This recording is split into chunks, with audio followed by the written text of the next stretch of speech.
My son's life has devolved. He has been going to orgies, taking recreational drugs, has a third boyfriend, but is in a relationship with two people at once. And I feel like I am watching a car crash in slow motion.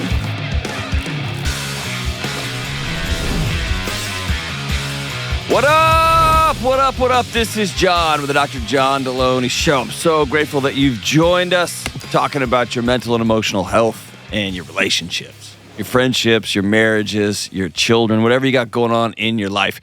For 2 decades plus, I've been sitting with hurting people trying to figure out what's the next right move. And here's the truth. All of us are going through something. Every single one of us is fighting a war that is either invisible or everybody knows about it, but everybody's going through something. And that's what this show's about. Real people going through real stuff. And I'll sit with you and I'll help you figure out what's the next right move. If you want to be on the show, I'd love to have you. Give me a buzz at 1-844-693-3291 or go to johndelony.com/ask. All right, let's go out to Lancaster. Not Lancaster, Lancaster, Pennsylvania, and talk to Hannah. Hey, Hannah, what's up? Hi, Dr. John. Thanks for answering my call. Of course. Thanks for shouting us out, man. What's up? Well, I don't even know where to begin, but Cannonball, I guess right in the middle. Well, my son's life has devolved into chaos, and I have no clue what to do about it. How old is he? 25 years old. Okay. He recently moved to New York City, and when he first moved there, everything was normal. Everything was fine. He moved there for a good job. We were so proud of him. And then I guess a couple months ago, everything just started devolving. He has been, I don't even know if I can say this on the air. Say whatever you want to say. Say it all on here, man. We do life here, so go for it. Well, ever since a couple months ago, he has been just a monster. He has been going to orgies, sex parties, taking recreational drugs, and I know about this because he has been posting it all over the internet online. On top of this, he has a third boyfriend, not third consecutive, but is in a relationship with two people at once. Okay. And I feel like I am watching a car crash in slow motion. We've always been close and open with each other. I've always accepted him in many ways, but this feels like it's gone too far. Man. Are you guys still talking? Is there a communication lifeline open between the two of you? We do talk, but I am now blocked on social media. Okay. The only reason why I have seen these videos is because of my niece, who I'm close with, who is slightly younger than him, but about the same age. And she brought this to my attention because she was worried. And when I tried talking to him about it a little bit, I could feel him pulling back. And, he was just telling me that everybody lives this way. And I just can't believe that that is the truth. Yeah.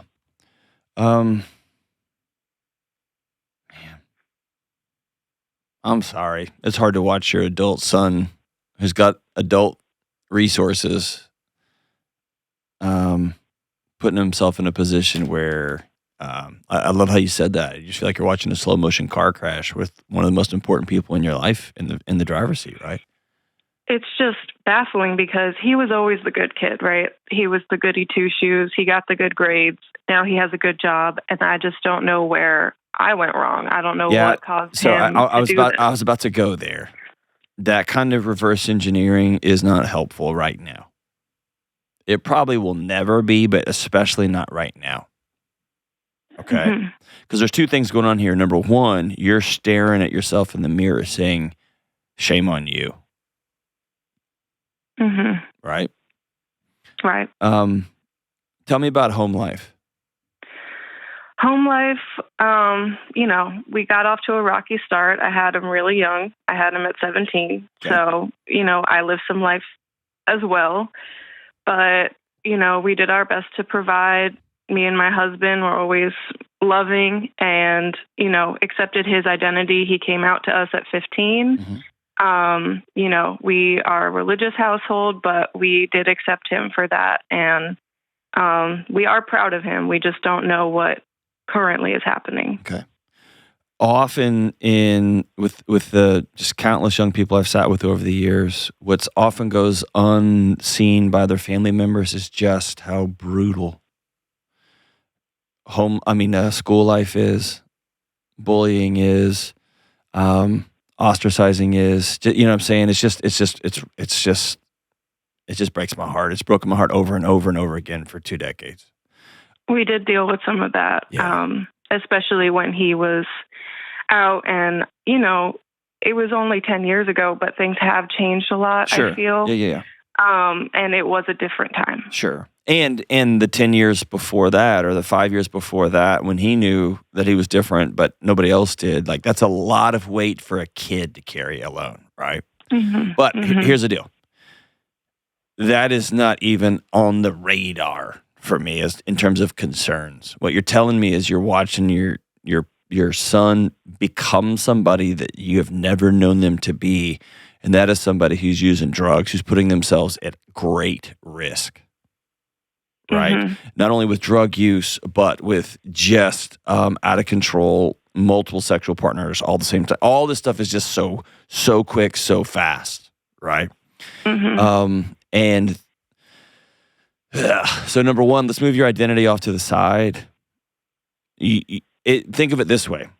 If you have a loved one in a car, and let's say you left the car keys in the car, and you see that loved one rolling off down the street. You sitting there wondering, why'd you leave the car keys in there? Or what could you have done differently? That's not the time for that. The time for that is to go try to stop that car. Right. Right. I have a different take on this simply because this is the age of young person I've worked with most of my career. Mm-hmm. So I'm going to put myself in your seat. If I was to have, my son was to be 25 and this very same thing was going on. Okay. Mm-hmm. I would put in writing, I'm coming to see you. I'm coming to visit you. And I don't care right now if y'all can afford it or not. This is your kid. Mm-hmm. And I want you to have a specific date and a specific time. I'm going to meet you at this coffee shop at this time. Okay. I love you, and I can't wait to see you. And then I'm going to start peppering over time after this initial conversation. Here's that conversation. It's just going to be me looking across the table at my son. And I don't know about you. I've got one, my only son. And I'm going to say, I need you to look at me. I love you, and you can always come home. Okay. You can always come home. Oh, Mom, things are going great. I know, but I need you to never forget the words that are coming out of my mouth. You, my son, can always come home. Now, when he gets home, you can't use drugs in my house. We'll cross those bridges later. But you can't make a 25-year-old do anything. So now you have to rely on persuasion. You have to rely on love and connection. That was my fear, because when I tried talking to him, I was just thinking to myself, I don't want to push him away. Well, I would throw that fear away. The only thing I would avoid running in and judging him. You know why? Because he's judging himself. He knows. He knows. Mm-hmm. He knows. Okay? So you adding to the chorus of that painful voice in his heart and mind is not helpful. That's where we'll get to the, hey, you can't do that in my house. We'll get to that stuff later. Right now, it's about saving somebody's life. You can come home. Mm-hmm. Mm-hmm. And anytime you text him, I want the conversations to be about, this is your mom. Just want you to know I love you. And our front door is always open if things get too wild. Mm-hmm. Okay. Okay. And we're just going to build that foundation there. If it's, again, I'm thinking down the road here. If there's an opportunity for an intervention, if he's super sick, or if you see him suddenly and he's lost 40 pounds, you know what I mean? Like you really see him falling off the deep end, then I personally would be more intrusive. Here's why. It's their life. They're grown ups. I don't care. You're my son, and I'm not going to lose you. Mm-hmm. Right? I'm not going to your funeral. Mm-hmm. But right now, I don't think we're there yet. Okay. Okay. Right now, I mean, he thinks he's having fun. There you go. But I know where it could go. And you may not have been all the way to where he's at, but you said when you were younger, you had your days. I mean, sure. I mean, I had him at 17. Does he know those stories? A little. It's time.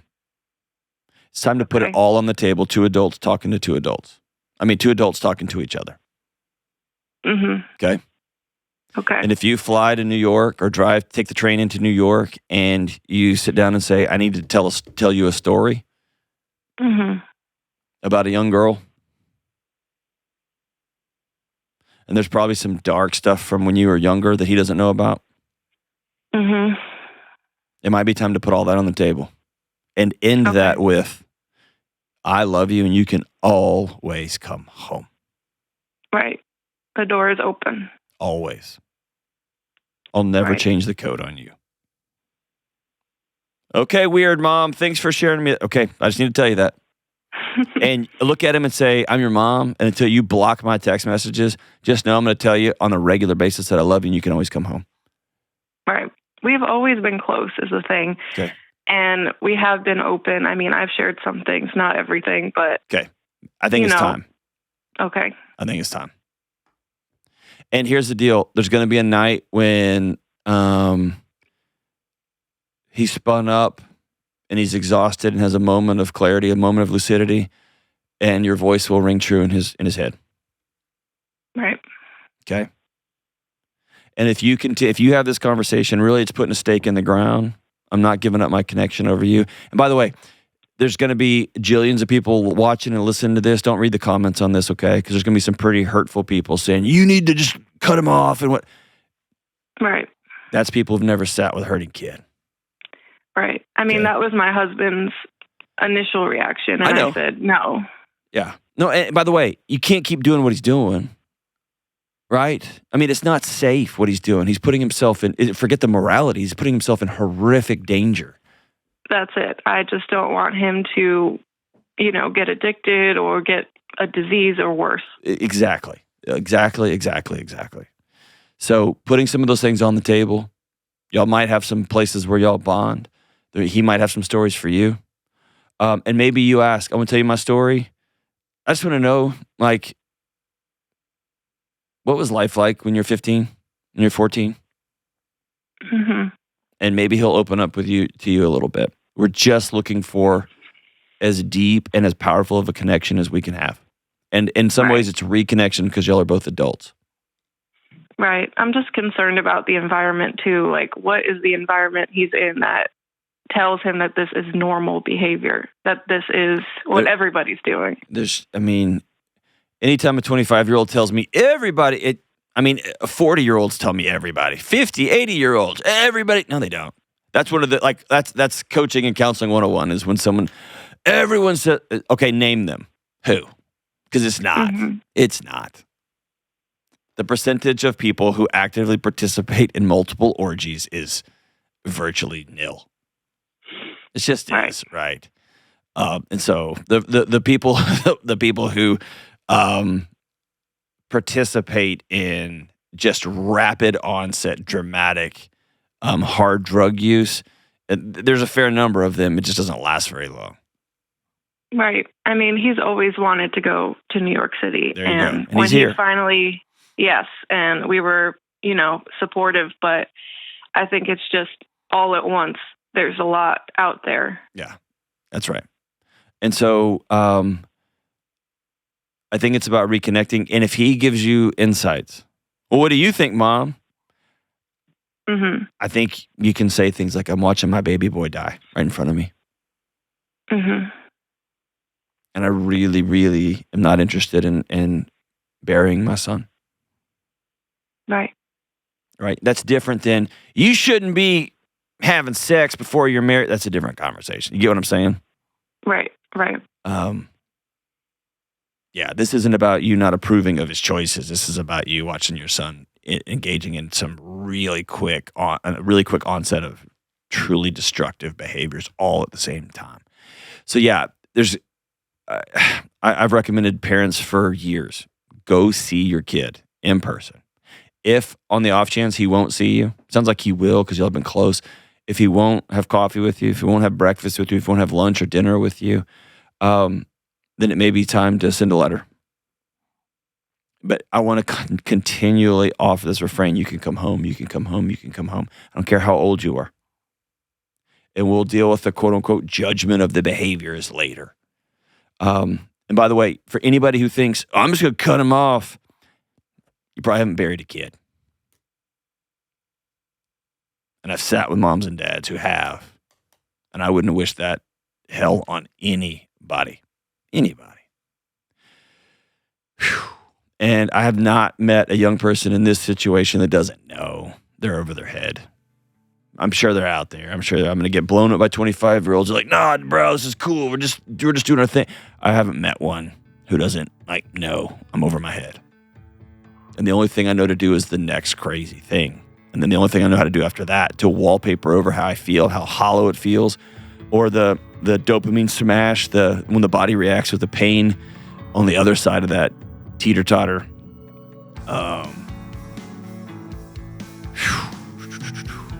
In the depths of that hurt and that hollowness, they know. So we're going to extend a hand. We're not going to extend a fist. Blessings to you, Hannah. Man, we'll be thinking about you guys.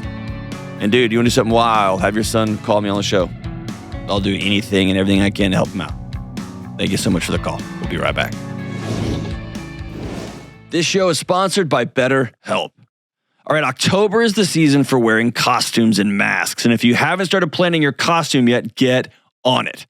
I'm pretty sure I'm going as Brad Pitt in Fight Club era because, we pretty much have the same upper body, but whatever. All right, look, it's costume season. And let's be honest, a lot of us hide our true selves behind costumes and masks more often than we want to. We do this at work. We do this in social setting. We do this around our families. We even do this with ourselves. I have been there multiple times in my life, and it's the worst.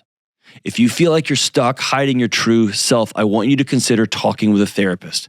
Therapy is a place where you can learn to accept all the parts of yourself, where you can learn to be honest with yourself, and you can take off the mask and the costumes and learn to live an honest, authentic, direct life.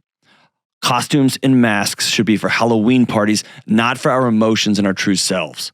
If you're considering therapy, I want you to call my friends at BetterHelp. BetterHelp is 100% online therapy, and you can talk with your therapist anywhere so it's convenient for your schedule. You just fill out a short online survey and you get matched with a licensed therapist. Plus, you can switch therapists at any time for no additional cost. Take off the costumes and take off the masks with BetterHelp. Visit BetterHelp.com/Delony to get 10% off your first month. That's BetterHelp, HELP.com/Delony. All right, let's go out to Savannah, Georgia, and talk to Alex. Hey, Alex, what's up? Hey, Dr. John. Thank you so much for taking my call, and thank you for all you do. Thank you, brother. What's up? So I'm going to cut to my question, and I'll give you some background as you requested. Essentially, my wife and I are at a season where we're planning to have a baby. Awesome. But thank you. I've always had a bit of a scarcity mindset, I guess you could call it. So I don't feel that I don't feel like emotionally ready to have a baby because I don't know if our finances are in order to do so. I think Dave would say they would, but it's such an emotional block for me because I'm so used to preparing for everything, and that it's affecting our ability to have it. Not, it's just affecting us. Yeah. So let's just talk straight up objective, okay? You have the money, don't you? I don't really know how to answer that. I can give you the practical figure. The practical figure is we make $1,200 more a month than we need to live, and we're halfway through baby step 3.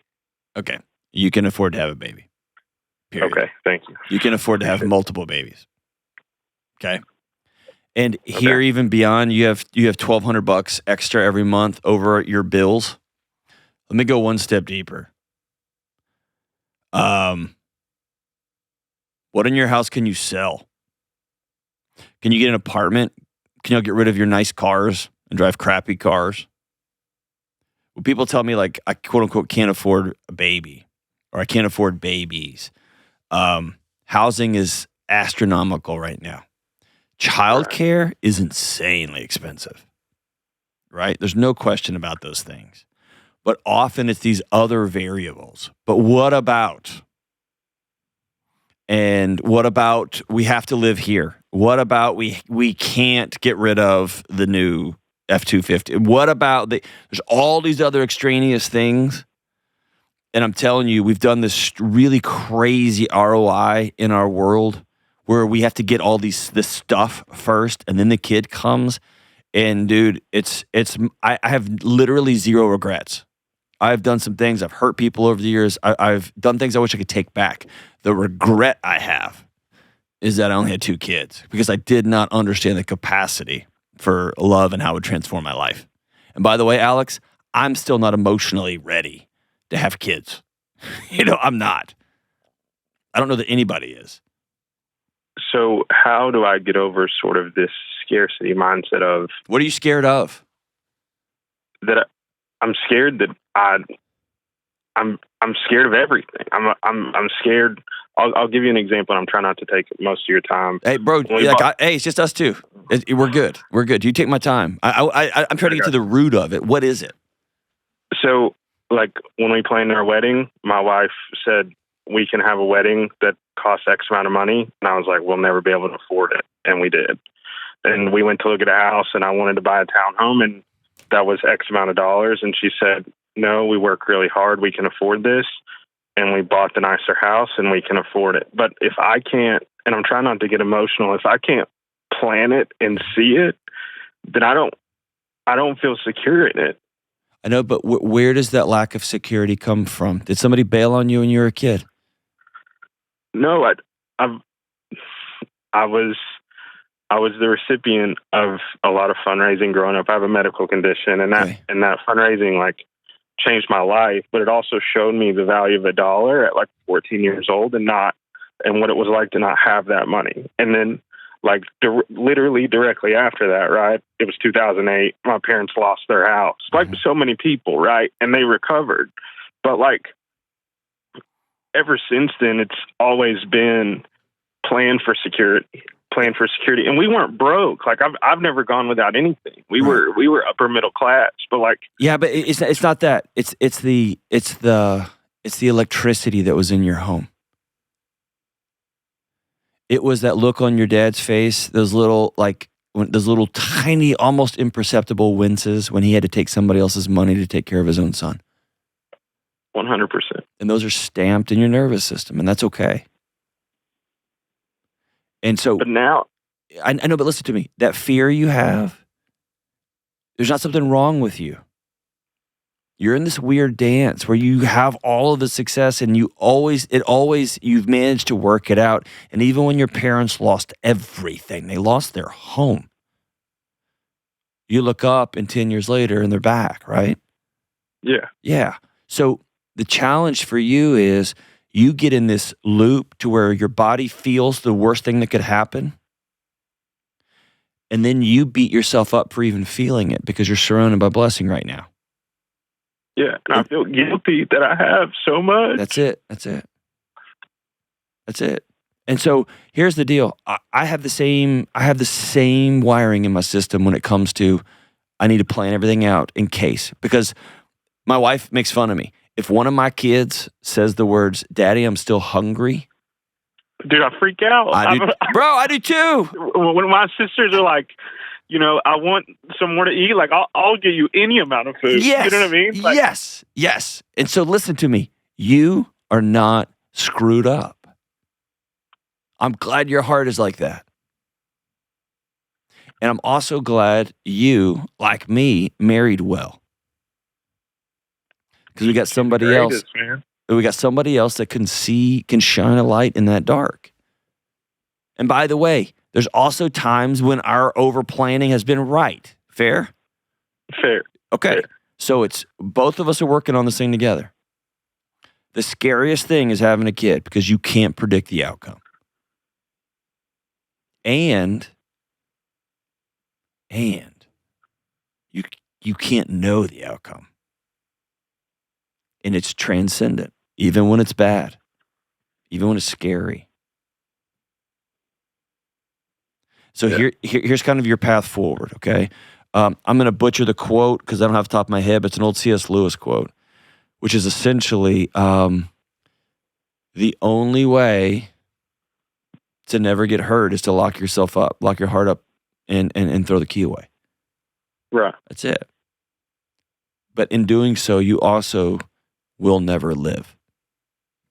Yeah. Okay. Do you want to have kids? Yeah, like so much. Go get it. Go get it, brother. And here's what's going to happen. You're going to have those same feelings of scarcity. And there's going to be some times you spoil them. And there's going to be some times when your over planning is really a blessing and a gift. Thank God Alex was there. And there's going to be times your wife has to put her hand on your knee under the table just so you can drop your shoulders because you're starting to get nervous. And in your lifetime, in your kid's lifetime, there will be a wild economic correction or more.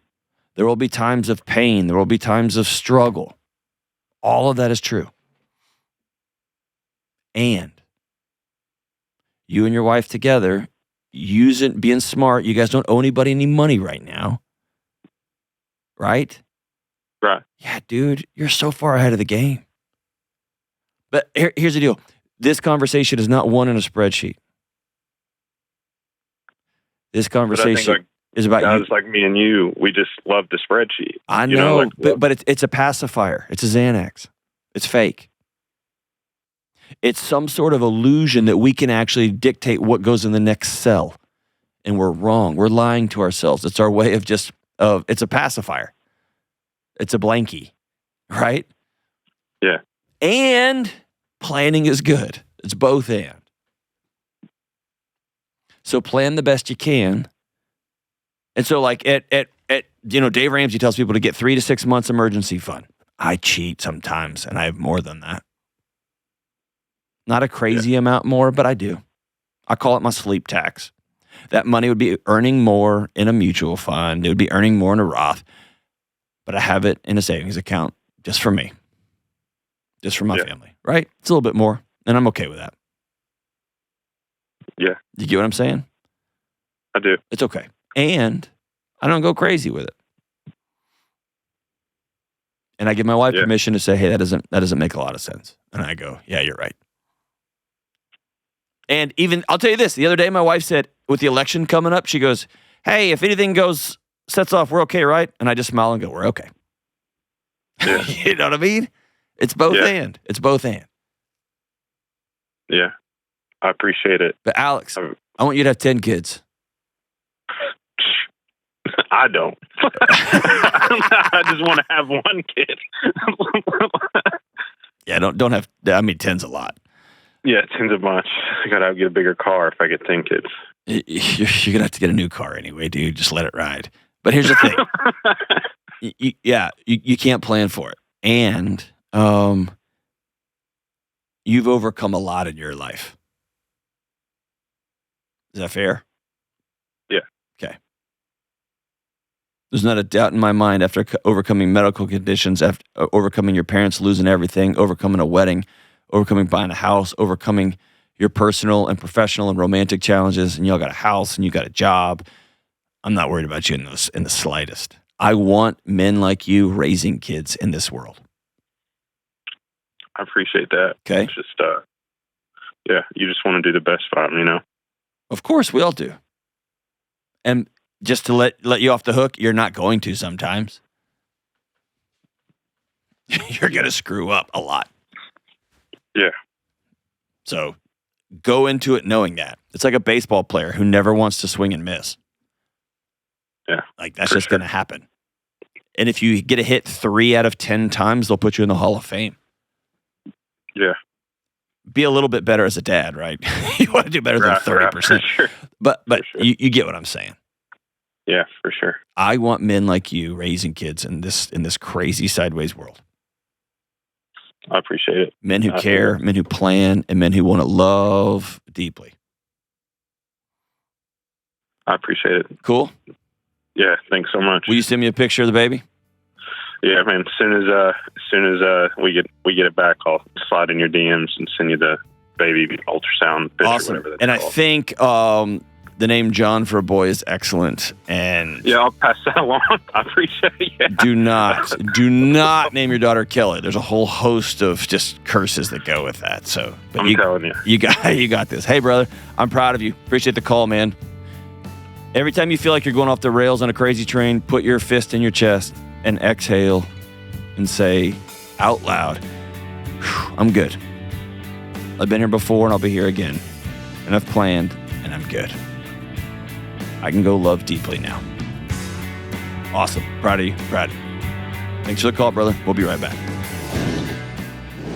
Have you ever had seasons of chaos and busyness and madness? And one of the most stressful things in your day going on is the fear of going to bed because you know you're just going to lay there and be uncomfortable with racing thoughts and frustration and you're hot and Listen, I've found that a key to making bedtime a place that I look forward to going for great sleep and rejuvenation, especially when the rest of my life is chaos, is I have to create a peaceful sleep environment. I call it my sleep sanctuary. Sleep sanctuary begins with my end of night routine, and that means Cozy Earth bed sheets, towels, and pajamas. I love Cozy Earth's astonishingly comfortable sheets, their world-class towels and bath products, and my wife is in love with their sleepwear. And Cozy Earth products aren't just comfortable, they're durable. They're made from viscose from bamboo, so they're smooth as silk and tough as iron. Plus, Cozy Earth offers a 10-year warranty on all of their bedding. I want you to look forward to going to bed, especially when things get bonkers. And I want you to find your peaceful sleep sanctuary with Cozy Earth. Go to CozyEarth.com/Delony or use code Delony for an exclusive discount for up to 40% off. That's CozyEarth.com/Delony. And if you get a post-purchase survey, say that you heard about Cozy Earth on the Dr. John Delony Show podcast. Hey, we are back. Hey, listen, I talk to couples every day who love each other. Been married for 1 year, 5 years, 25 years, whatever, and they become roommates. They've become co-household managers. They've become great at doing the things of life, and they miss each other. They miss each other. They miss their friends, right? And so, as a society, we've made it weird to talk about sex. We've made it weird to talk about intimacy. We've made it weird to ask deep questions and kind of like, questions, right? We don't know how to do that anymore. So, I've got you. Brand new for the first time. You guys have been asking for this. And so we've created Question for Humans Intimacy Edition. Oh, yeah. You're going to talk through questions, help you build a stronger, more intimate marriage, feel connected, and you're going to have a great time together. And it's not going to be awkward. Y'all are married. It's going to be fun. You can learn something about each other. And by the way, you can keep going back to these things because our eros, our intimate lives, our what things we're into, things we're not into, the things we want to try, things we don't want to try, that all changes over time. And so this deck of cards is going to go with you forever. And by the way, I've got new Questions for Humans decks for couples, friends, and parents. Those are the 3 most popular editions. We've got episode 3 of Couples, Friends, and Parents. Go to RamseySolutions.com/store. Questions for Humans Intimacy Edition. Going to change your marriage. All right, let's go out to Greenville, South Carolina, and talk to Linda. Hey, what's up, Linda? Hi. How are you? Good. How are you? I'm good. I'm great, too. What's up? Good. Well, I'm looking forward to hopefully getting some insight from you on something I've been stuck on. I was married for 10 years, and I've been divorced for about 2 years now. And since dating after divorce, I've really kind of been stuck in this loop of, when I'm with someone, I feel like I'm settling because I can do better. Or on the other side, after getting to know someone really well, I start to kind of pick them apart in my head and find reasons as to why it won't work out. And then I end up breaking up with them. So my biggest question is, how do I really know when someone's right for me because I've had opportunities and I want to be open to love and getting remarried. But I just always find a reason and look for every way that it might cause problems or something might be an issue. Man, that's a loaded question. If there was like a way to put that in an algorithm, which I'm sure there's a room full of geeks trying to figure that out right now. If you could put that in an algorithm, you'd make $1 trillion. So here's a couple of questions, and then I'll land the plane. What are you getting? What are you getting out of picking somebody apart or breaking up with them? What's that get you? Lost time, really. I don't like wasting my time. No, what does it get you? Dating. What does it get you? It gets you some productive things. What does it get you? How's that helping you? I don't feel like it helps me. Well, you keep doing it, and your body keeps doing it. So it's getting you something. What is it getting you? Is it control? You tell me. I don't know. I think I'm afraid of if I meet the right person that I'm going to let them go because I think I'm honestly terrified of just picking a bad partner. How come? And I have 2 kids. Where does that fear come from? A bad marriage and relationship for 13 years. Tell me about it. It was just not a great relationship. He had anger issues and addicted to video games and porn, and I felt really alone my whole relationship. And so I'm really protective of my peace now, I think. Yeah. I've created a life with my kids that I'm really proud of. What would a new partner, like when you sit down and dream about wanting to meet, quote unquote, the right person, what would that feel like? A healthy family. Yeah, that's like on the back of Oprah magazine. What does that feel like? It feels like peace. It feels comfortable. It feels like laughter and unity, love amongst each other. So nowhere in there did you mention a receding hairline or not. Nowhere in there did you even use the word perfect, because that's not real. Right. And so when I ask you what's the thing that your body's getting, what I'm hearing is your body's getting safety. Because it doesn't want to do what it did again. Is that fair? Yeah, that's fair. So you're getting something from it. The challenge before you is twofold. Number one, I just don't buy at all, zero. Not in the scientific literature, not in the qualitative literature, and not just in real life. I don't believe in the language of, quote unquote, the right person or the one person. And so it almost feels like you met somebody. And how long did you know this person before? The person I'm with now? No. Your first husband. My ex-husband. For over 13 years. Like, we met in high school and dated in high school. I'm 34. Yeah, okay. So it was a long relationship. But there was an inevitability to it. You met him in high school. Y'all were madly in love. Y'all made out. Everyone told you he was the one. You were the one. Y'all figured it out, and you just got like you got on a train when you were 14, and it just took off. Mm-hmm. You get what I'm saying? Yeah. And so there's this idea that, like, I'm going to control this next one. I'm going to drive it. I'll use that word control. I like that. But every time it starts to feel good, or it doesn't, like, I'm out. Yeah, I'm very quick to just cut it off and run. Yeah. And so here's the thing. There's no judgment in that. There's no judgment in that. The quote unquote right person, actually,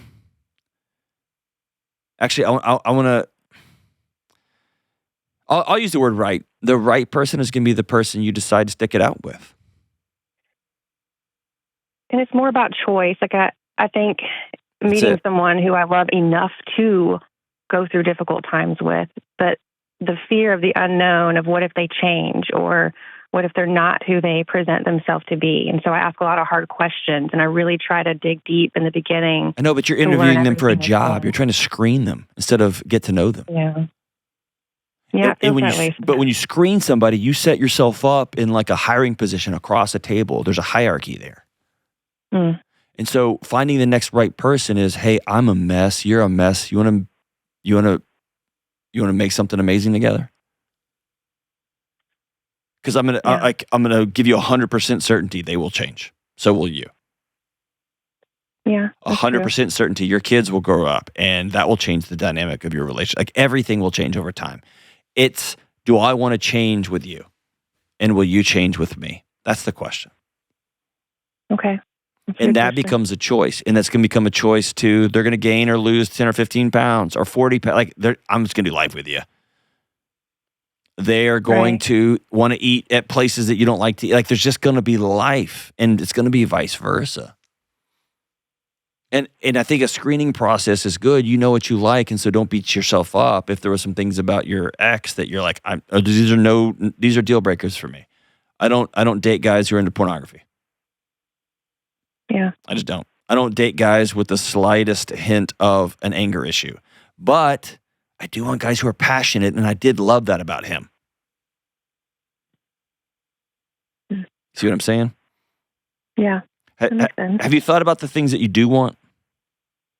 Yeah, I feel like I have a good idea of the things I want, and I think it involves more just family life. And it's hard with kids. I have a 7 and 4-year-old, so depending on if someone has not had kids or does have kids, what that looks like and how those lives would intermingle chaotically. Things got serious. Madhouse.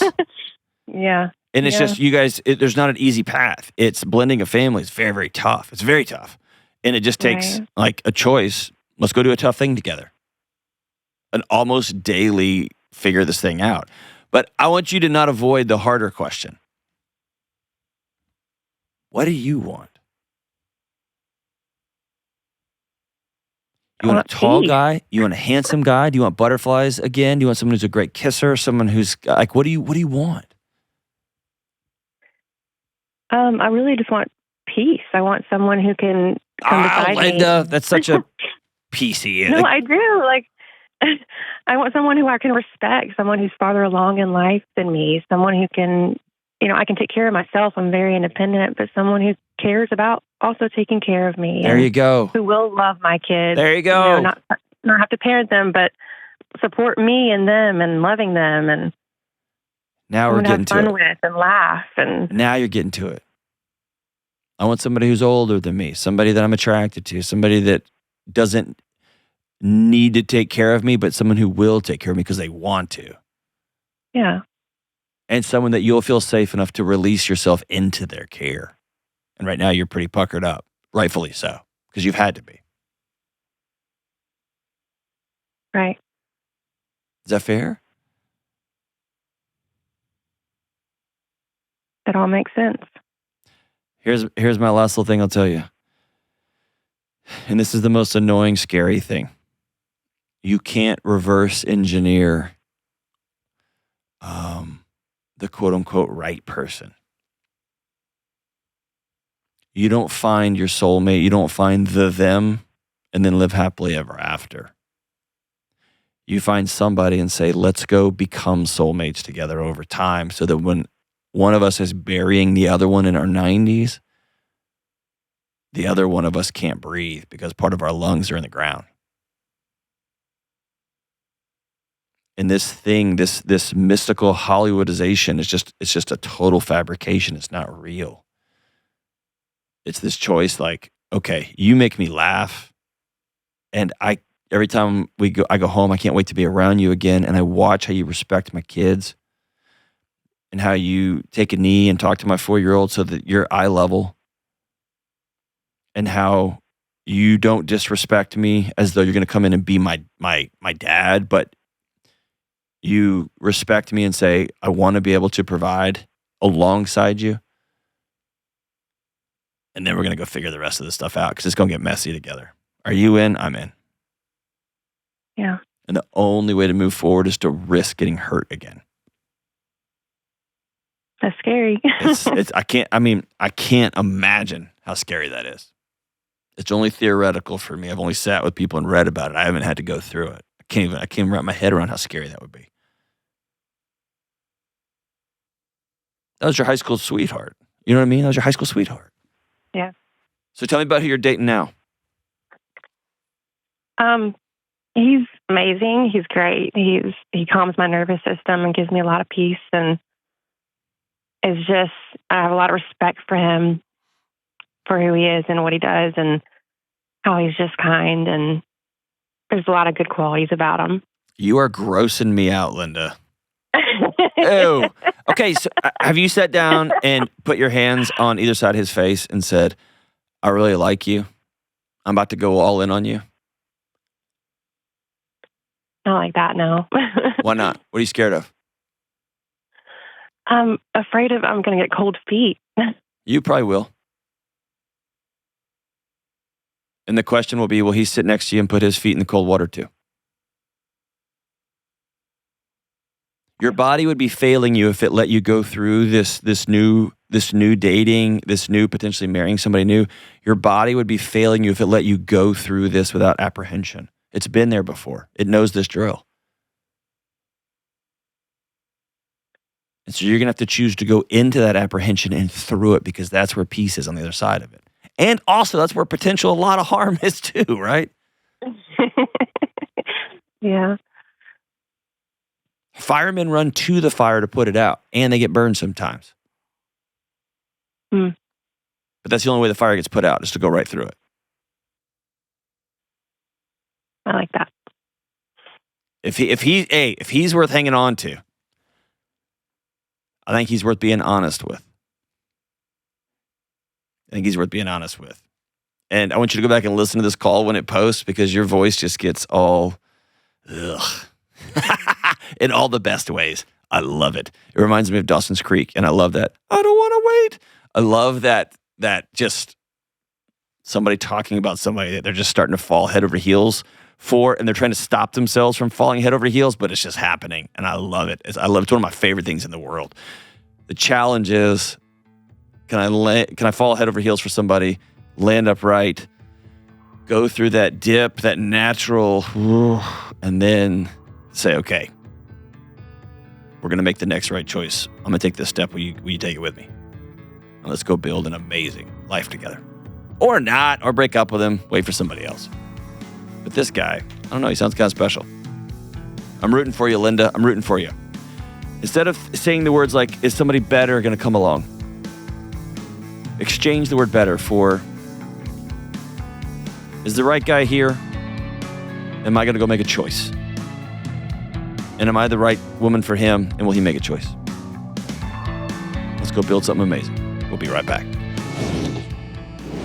I'm always on the move, both outdoors and indoors, and I'm always looking for ways to simplify my chaotic life. And this is why I wear the same thing almost every single day. I either have a black t-shirt on, or I'm wearing a shirt from Poncho, the best performance shirts for men on the planet. Poncho shirts are literally the only button-down shirts I wear or even own. And here's why. Poncho shirts are lightweight, breathable, and super durable. Their shirts dry quickly, and they have slim and regular fits for different body types. And Poncho shirts are flexible, so they move with you, not against you. And they have super soft denims and flannels ready for you, because fall is, thank God, finally coming soon. I love Poncho shirts, and I'm confident you will too. Head over to ponchooutdoors.com and try them out for yourselves. Enter code Delony at checkout to get a free t-shirt or hat with any purchase of a button-down shirt. That's ponchooutdoors.com, code Delony. All right, we're back. All right, Kelly, are you the problem? Am I the problem? Who's the problem? Probably both of us, truth be told. Agree. This is from Robin. She says, my dad has been a horribly uninvolved grandparent to my children. The past 2 years, I've gotten texts here and there asking if he can bring over a birthday gift or a Christmas gift for my 5-year-old. When I say yes, he'll stop by, drop off the gift, shove his phone in their face to grab a photo of them, then leave after about 20 minutes without interacting with them at all. He only lives about 10 minutes away and ironically used to complain about his father being uninterested in me when I was a child. It makes me super uncomfortable knowing that he's going to go back and to show the photos to his girlfriend, who was actually his affair partner that caused my parents' divorce after 37 years. But that's a whole nother story. And then he's going to Jerry. He's going to act like grandfather of the year. It's been a few months since I've heard from him, but I'm considering not letting the kids see him anymore the next time he contacts me.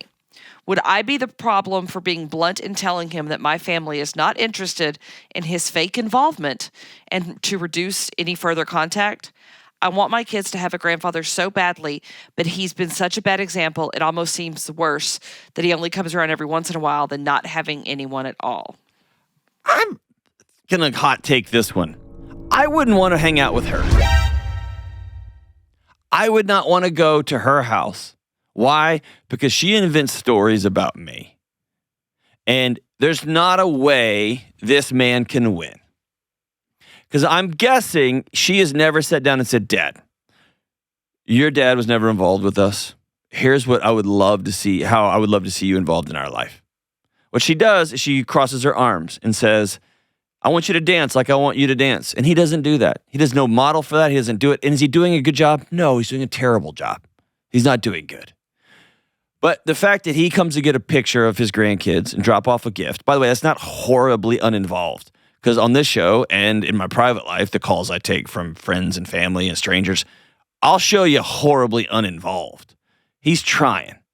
And for some reason in my guts, he's got a very clear picture that like, you don't do this right when you're around us. You don't fulfill the fantasy I have in my head about you. And he knows I'm going to drop this gift off because it's right. I'm going to take my picture because that's all I got. And then you make up a story about he's off telling people he's the greatest. You don't know. So I don't know. Maybe I'm wrong. I think that there's clearly some baggage here from her parents' divorce. Tell me more. I mean, and I think that she's using that. And every time he shows up, she beats him with that luggage. Yeah. So the fact that she said, they divorced after 37 years, and he had an affair, and he's with this woman now. So he clearly knows he is not welcome in that house. And so either she needs to sit down and say, Dad, I have not forgiven you for blowing up your marriage and for cheating on Mom. I don't want you around my kids. Take ownership of that. But it feels like there's something about this that's just clawing at me, which is that man knows I'm not welcome in this house. Or maybe you've forgiven him. Dad, you cheated on Mom and you blew up everything, but you're still my dad, faults and all, and I love you. This whole dropping off and just taking pictures, I want you to come spend time with us. I want you to come all the time. By the way, your girlfriend's not welcome. I don't like her. Like whatever the things are, but give a dad a roadmap. Give your mom a roadmap and let them opt out. But don't, as I've said before, don't write a script and start filming a movie that your parents are casting. They don't even know they're in it, and then get mad at them for not knowing the right lines. They don't even know. They don't know. But I guarantee you that dad knows I'm not welcome here. I want those kids to know I always dropped off a gift for them, and I always took their picture, and I'm going to have a library of pictures. So if you sit down and say and talk what's really going on about this divorce or about cheating on Mom, y'all have that conversation, and you say, I want you to come over every Thursday night for dinner with the grandkids. Great. I want you every once a week, every Saturday morning, I want you to come pick the kids up and take them somewhere. And he goes, I ain't doing that. Okay, then yes. Feel free to cut him off or whatever you want to do. I just think, especially parent relationships have just gotten so disposable and so dramatic, and I'm just sick of it, man. People are just chopping their family trees off at the roots because parents said the wrong thing or they did whatever. Give people a chance. Give people a roadmap back to your heart. Give them a path back to the life you want to invite them into, and then let them opt out of it instead of just, whatever, crossing your arms and looking down your nose at somebody. That's what I have to say about that. I don't have anything to add. I think it's pretty great. I'm feeling hot takey today. Yeah. I mean, we've been doing some research for a further down the road teaching segment that'll come up about this, what you talked about. Yes. You and I've talked about it. And I think you're right. And we're seeing that in the data, that's happening. People are cutting their parents off. We're seeing sometimes for good reason, sometimes not so much. I think Stay tuned for for not so much. further talk about that. Whew. Man, we were about to land a plane on a pretty clean show, and then I was like, nah, let's crash it. Let's crash it. Love you guys. Stay in school. Don't do drugs. Be nice. Bye.